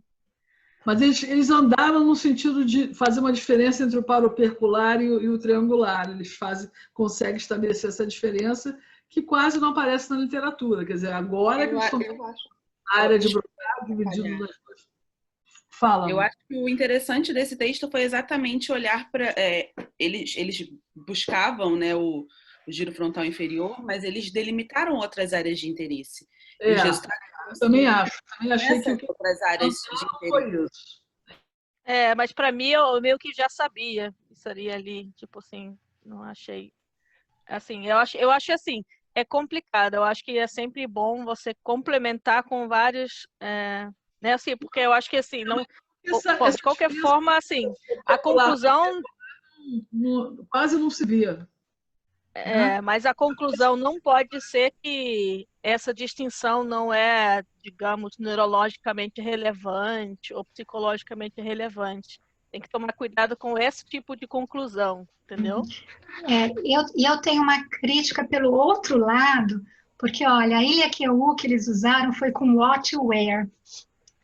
Né? O where é justamente aquele adjunto que eu falei que é o que permite mais a extração.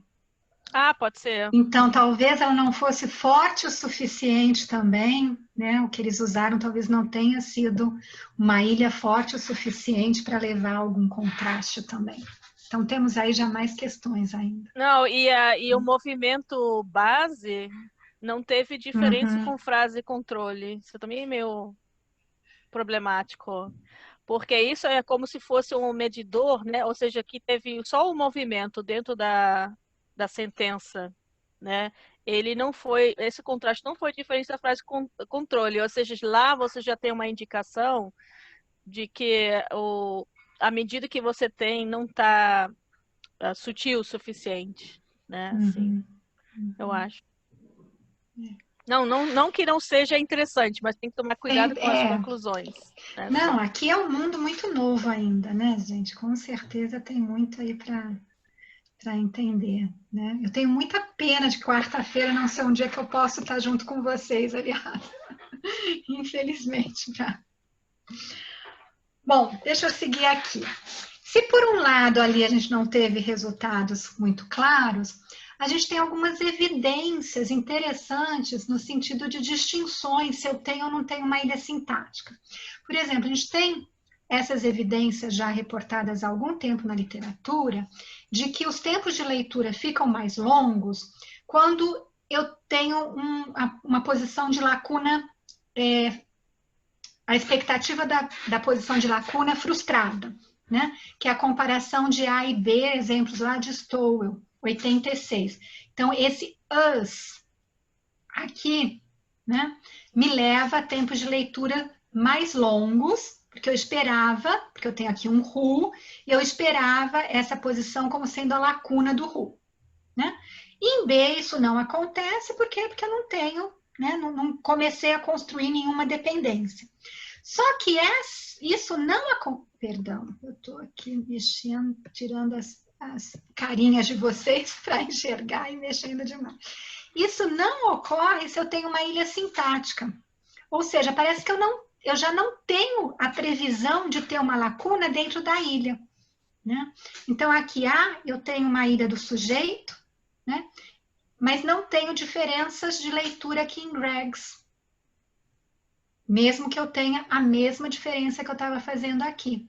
Então, isso aqui é uma ilha sintática e eu não espero encontrar a lacuna aqui dentro. Então, não aumenta o meu tempo de leitura. É muito interessante esse resultado, não é? Extremamente interessante. Então, pronto, ó. Eu estou querendo encontrar, né? Estou aqui com o what, segurei o what, estou buscando. Na outra sentença, eu busco num lugar, encontro o elemento, opa, aqui eu não busco. Eu continuo lendo na boa e vou buscar em outro lugar, porque ali eu sei que não podia ter. É um resultado que parece bem interessante também para mostrar a robustez, né, a força da ilha sintática. Né? A gente tem também resultados de estranhamento frente à implausibilidade, com sentenças coordenadas. Né? Então, quando eu tenho uma sentença coordenada como essa em A, né, eu posso ter the wines, os vinhos que os gourmets estavam discutindo energeticamente ou desfrutando demoradamente durante o banquete, eram importados da Itália. Né? Funciona bem com wines, porque wines eu posso discuti-los e posso desfrutá-los. Não, eu tenho que tomá-los. Né? Tem que ser um verbo que só dá com bebida. Aqui eu não traduzi bem. Né? Não traduzi bem. E aí, se eu tenho cheese, eu vou ter um estranhamento na 35A. Né? Por quê? Porque eu tenho a restrição das estruturas coordenadas. Se eu tenho ali uma lacuna, eu tenho aqui uma lacuna, eu vou ter um estranhamento. Se eu jogo algum outro elemento aqui, eu não tenho mais esse estranhamento, porque aí eu não tenho mais uma restrição de coordenadas. Né? Então, de novo, a gente vê a estrutura, a restrição de ilha, trazendo um comportamento diferente, frente a uma estrutura sem ilha. Tá? Bom, todas essas propostas que levam em conta processamento remetem sempre a dois fatores que impõem o maior custo, né? O tipo de dependência, então eu tenho uma dependência, e também aí eu vou ter uma dependência mais longa ela é mais custosa que uma dependência mais curta, né? Se eu interfiro na ordem canônica, e eu vou levar em conta custo de memória de trabalho. Então, né? Outro ponto que tem sido levantado nessas teorias de processamento, que é uma questão de processamento que precisa ser levada em conta, é em relação à natureza dos referentes discursivos. Porque A é mais custosa de processar do que B. E a diferença está em que eu deixo de ter DPs plenos para ter pronomes. E isso facilita o processamento também. Esse tipo também de questão vai ser retomada pelo Ritz agora, com essa ideia dele de efeitos de intervenção, uma retomada da minimalidade relativizada, né? Mas, a princípio, para a teoria formal, isso poderia ser um grande problema, porque eu tenho exatamente a mesma estrutura, eu só estou mudando de um DP pleno para um pronome. Bom, eu quero trabalhar isso ainda na minha vida em algum momento, porque para mim eu acho que tem um equivalente formal aí relevante que pode ser trabalhado, que é a questão da bifurcação do sintagma ou não, tá? E bifurcação pode levar a dificuldades de linearização. Então, eu acho que teria uma maneira legal de pensar nisso aí, mas ainda não parei para botar isso no papel também. Mas é um pouco a ideia que eu tenho para olhar isso. Enfim. Bom. Dá licença, Marina. Oi. Bifurcação de sintagma? É, porque the man, tá? É um elemento que está dentro do TP e bifurca o artigo e o NP. Tá? Se ele bifurca, ele já forma uma unidade de secomando independente. Tá? Quando ele bifurca ali na posição de especificador, ele forma uma unidade de secomando independente. E aí, então, ele traz maior dificuldade para a linearização. Tá? Para mim, isso faz muito sentido pensar em aquisição, as crianças terem maior ou menor dificuldade a depender do número de bifurcações. Isso é uma coisa que eu quero ainda... Podia botar uma no meio, né? Podia botar uma no meio daqui, em que você tem no primeiro DP, mas não tem no segundo. Exatamente, também. E geralmente, e DP na posição de objeto nunca é problema. Se é DP, se é pronome, nunca é na posição de objeto que essas questões são levantadas. É sempre na posição de sujeito. Uhum. Que na posição de objeto já dá para linearizar, não forma unidade de secomando independente. Até lembrando dessa distinção entre sujeito e objeto que a própria Ruth Lopes já mostrou lá atrás também, com os verbos inacusativos, né, que as crianças fazem. Quebrou o carro, mantém na posição de objeto, que é na posição em que você forma só uma unidade de secomando. Né? Na posição de sujeito aparece muito mais pronome e menos DP, né? Porque aí você tem, eu acho que essas coisas tem muito ainda para se ver também, né? É bem interessante. Eu vou sempre para o lado, tá falando de processamento, mas não tem jeito, gente, eu vou para o lado do formal, né? Onde eu enxergo melhor as coisas, tá? Enfim. Bom, outras evidências que a gente tem na literatura que trazem um problema para essas propostas de processamento é que parece que não há evidências de correlação entre recursos de memória de trabalho e restrições de ilha. Esses são os trabalhos que eu ainda quero olhar com mais calma também, mas eu já trouxe alguns dos resultados para vocês, né?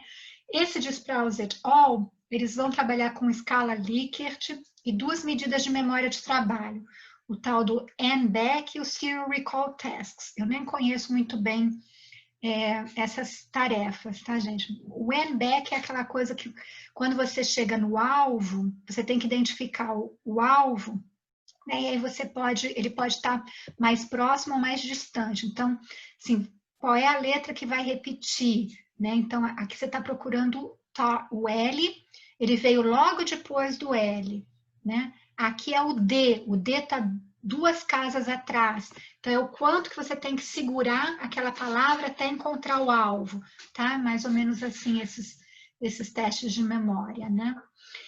E aí ele buscou correlações, então, entre as medidas individuais da mensuração dos efeitos de ilha e os resultados de capacidade de memória. Os scores de capacidade de recursos de memória responderam a apenas 0 a 3% da variação nos scores dos efeitos de ilha.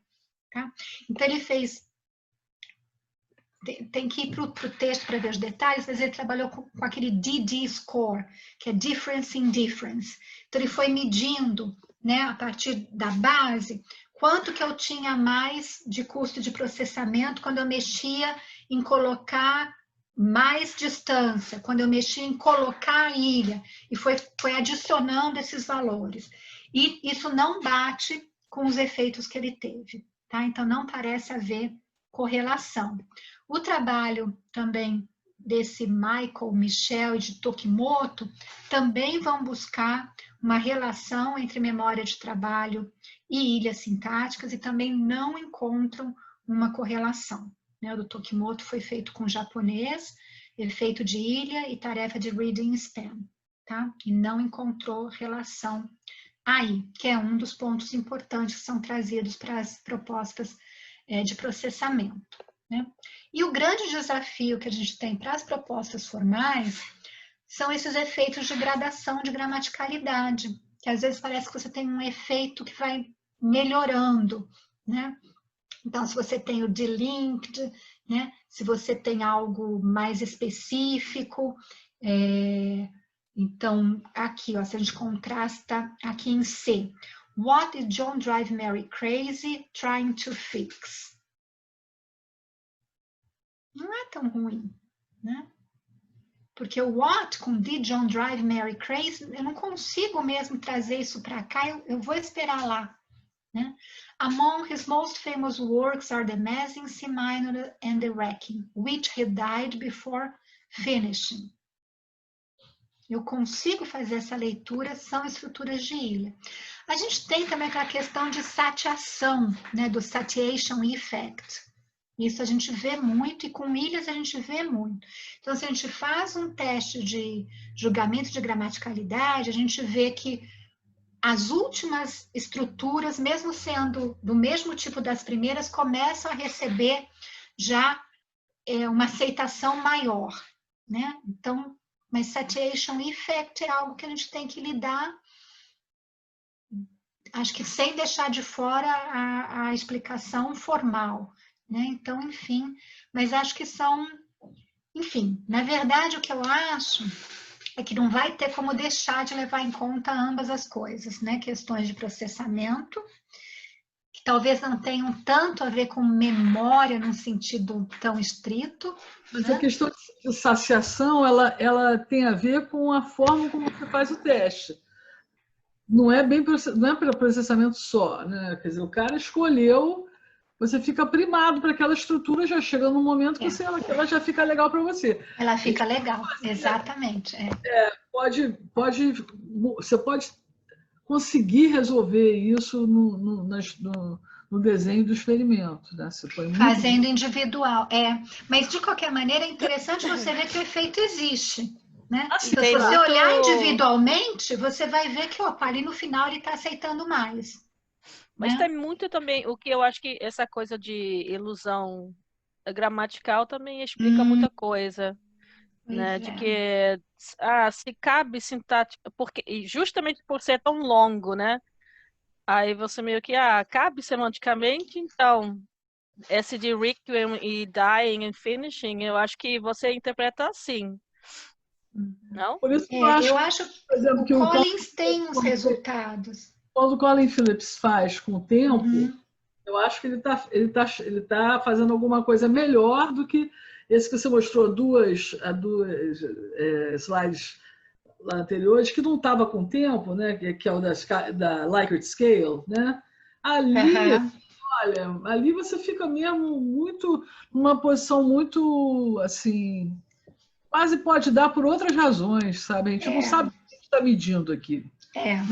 Tudo que é offline, né, não te dá tanta robustez de resultado. Tão grande como essa, mais isso é mais verdadeiro, sabe? Eu acho muito difícil da gente saber se isso aqui funcionou ou não. Aquele outro do Colin Phillips está diferente, ele está realmente pedindo isso. Mas esse exemplo, por exemplo, de Mozart, né? Não sei se esse é um exemplo, deve ser eu não sei, é um exemplo, não é um exemplo de um experimento, né? É um experimento de Mostrando sentenças que passam muito melhor, tem esse amelioration effect. Porque aqui, eu já olho pelo lado lexical, pelo lado de conhecimento de mundo, né? Porque você fala de algo que a pessoa já tem algum conhecimento contextual, aí, tipo, complicado. Será que é um good enough também? Pois eu acho acho. que seria uma coisa, um efeito do tipo ilusório, né? O good enough. Uhum. Pois é, eu não saberia dizer agora com certeza, mas eu acho que o Colin Phillips tem uns resultados de ilusões gramaticais, e me parece que com ele não coloca as ilhas dentro de possíveis fenômenos de ilusão gramatical, mas eu tenho que voltar para o texto dele. Não, realmente. talvez seja mais good enough mesmo. Talvez seja mais good enough. Sim. Que eu também não conheço bastante sobre o assunto para fazer uma distinção sutil entre os conceitos. Mas fato é que aqui você está fazendo um projeto. O good enough faz inspeção das raízes. O outro ainda tem mais sintático, porque ele fala que é grammatical allusions, não são semânticas. Não, mas elas são grammatical allusions porque as relações são construídas pela semântica, não? Ele é mais de primação sintática, o que você tem. Tá bom, então. A Fernanda Ferreira, a Fernanda Ferreira faz inspeção da raiz dos verbos com os elementos em volta, entendeu?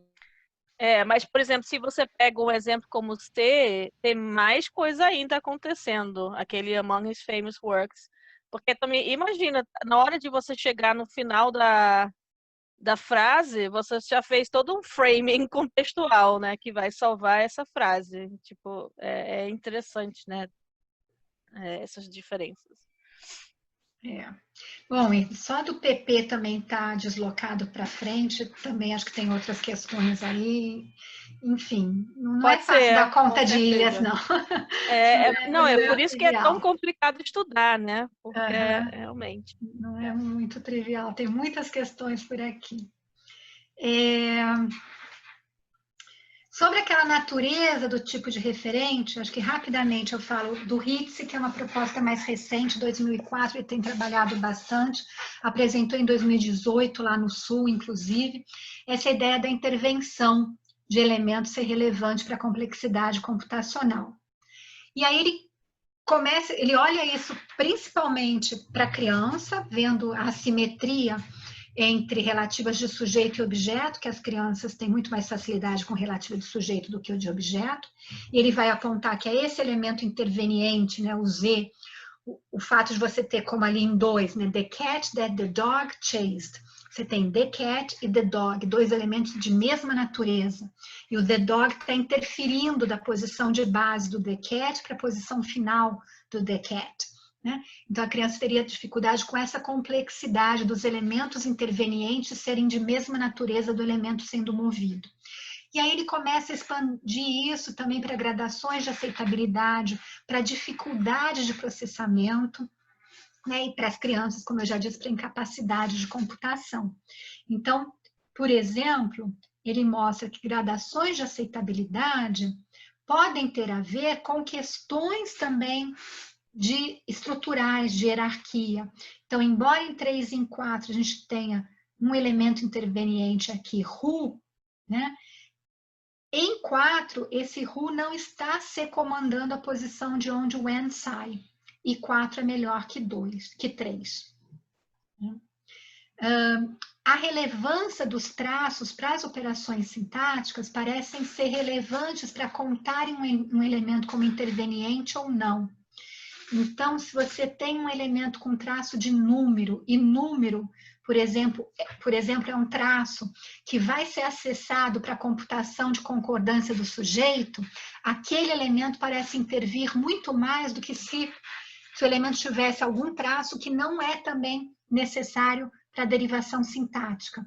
Então, como ele vê isso, que hierarquia é relevante, que o traço está envolvido ou não na operação sintática é relevante, ele vai defender que as propriedades gramaticais, uma abordagem que leve em conta as propriedades gramaticais é mais adequado do que uma abordagem baseada em processamento.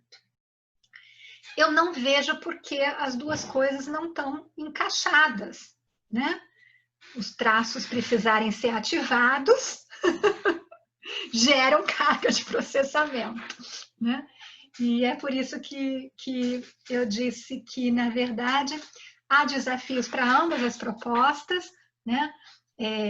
A gente tem variação, a gente tem efeitos de melhoria, como dar conta disso em propostas formais, né? Como dar conta da aquisição, que tem input super variável, esses são os chamados dados negativos, ninguém fala uma estrutura de ilha para dizer, ó, isso não pode, criança, né? Você tem que dar conta disso. E, por outro lado, a gente vê que a gente tem resultados muito robustos em aquisição, né? Que a gente não vê correlação de memória com as questões de ilha, que a gente vê comportamentos diferentes de custo, se a ilha está presente ou não, como no efeito de expectativa de lacuna frustrada, e são questões relevantes também para o processamento, né? A gente vai ter que explicar tudo isso, e eu acho que, na verdade, combinar, né, os achados da teoria linguística e os custos de processamento envolvidos na geração, né, de estruturas tão complexas quanto essas é que vão levar a um caminho aí mais interessante. Mas eu ainda não esbocei nada por aí. E, mais uma vez, as ilhas mostram claramente que as dependências de longa distância, né, que elementos descontínuos, né, que estão na sintaxe das línguas naturais, parecem ser uma propriedade crucial que distinguem realmente as línguas naturais de outros sistemas de comunicação também. Então, a gente tem que dar atenção para esses fenômenos aí, me parece. Muito obrigada, gente. É isso. Puxa, foi meu slide de referências. Perdão. Faltou meu slide. Luiz, viu? Foi muito bom. Foi muito clara a tua explicação. Foi muito legal. Muito legal. Eu posso mandar os slides para vocês, Daniela, com certeza também. Tá? Uhum. Te mando. Eu tinha, acho que, outra versão com as referências. Eu vou mandar o certinho para você, né? E é o que eu disse, não trouxe resposta nenhuma, gente, só as minhas inquietações. Mas muito bom discutir com vocês isso tudo. Ainda tem perguntas para a Marina? Eu queria fazer uma pergunta. Oi. Calma aí, deixa eu ligar a câmera. Pronto. Meu gato aqui. Então, Marina, eu fiquei pensando numa coisa. Como é que funciona esse comportamento de restrições de ilhas para línguas? Por exemplo, obviamente a gente não tem esse estudo com o latim, mas em línguas que se aproximam mais da estrutura do latim, em que essa ordem, a gente tem uma hierarquia envolvida, mas que essa ordem ela é mável, né? Então, teoricamente, esse movimento que não pode acontecer, ele seria mostrado assim num desempenho. Que pergunta difícil. Quem é que está falando? Não tenho nem seu nome aqui para ver. Felipe. Oi, Felipe. É porque, então, eu li os textos, né, e fiquei com isso na minha cabeça e realmente foi bem aflitivo, porque eu não conseguia chegar numa resposta possível para isso. Uhum. Então, porque, por exemplo, tem algum, assim, só para a gente começar, não sei já digo que eu não tenho resposta para você, tá? A gente tem que olhar essas línguas aí. Mas, por exemplo, tem uns dados bem relevantes em línguas até mais próximas, próprio italiano, espanhol, que algumas restrições de ilha são violadas porque você pode fazer uma extração de outra posição. Então, línguas que, por exemplo, admitem sujeito pós-verbal, né? Acabam podendo fazer algumas extrações que outras línguas não podem. Então, realmente, como você está apontando, eu talvez tenha alguma liberdade maior em algum tipo de língua com uma liberdade maior também de posições. Porque, veja bem, o que está saindo dessas análises minimalistas? que eu vou ter dificuldade de extração em posições em que eu crio uma unidade de C-comando independente. Não sei se você está me acompanhando, Felipe, mas sim. Essa é a ideia. Então, se eu consigo levar um elemento para uma outra posição, onde ele não cria uma unidade de C-comando independente, teoricamente, ele não precisaria sofrer spell-out e aquele elemento ficaria disponível. Percebe? Eu estaria dando conta de restrições de ilha ainda da mesma maneira e eu teria essas línguas que teriam essas saídas, esses escapes. Tá? Felipe, eu não sei também se ajuda, mas eu já tenho experiência, por exemplo, se você pega alemão, que tem caso, por exemplo, mesmo tendo, em teoria, essa possibilidade de maior liberdade, por exemplo, de maior reconhecimento, você vê que os falantes têm uma aceitabilidade, pouca aceitabilidade, de que se você mexe muito, né, assim, com ordens, digamos, mais canônicas, ou seja, pode ter que, sei lá, tem ali uma hierarquia, né, na saliência daquele traço do caso. Eu não sei o que você acha sobre isso, Marina. Então, o quanto que você tem essa liberdade, né? Ela pode ser restrita a determinadas estruturas, não é tão geral assim.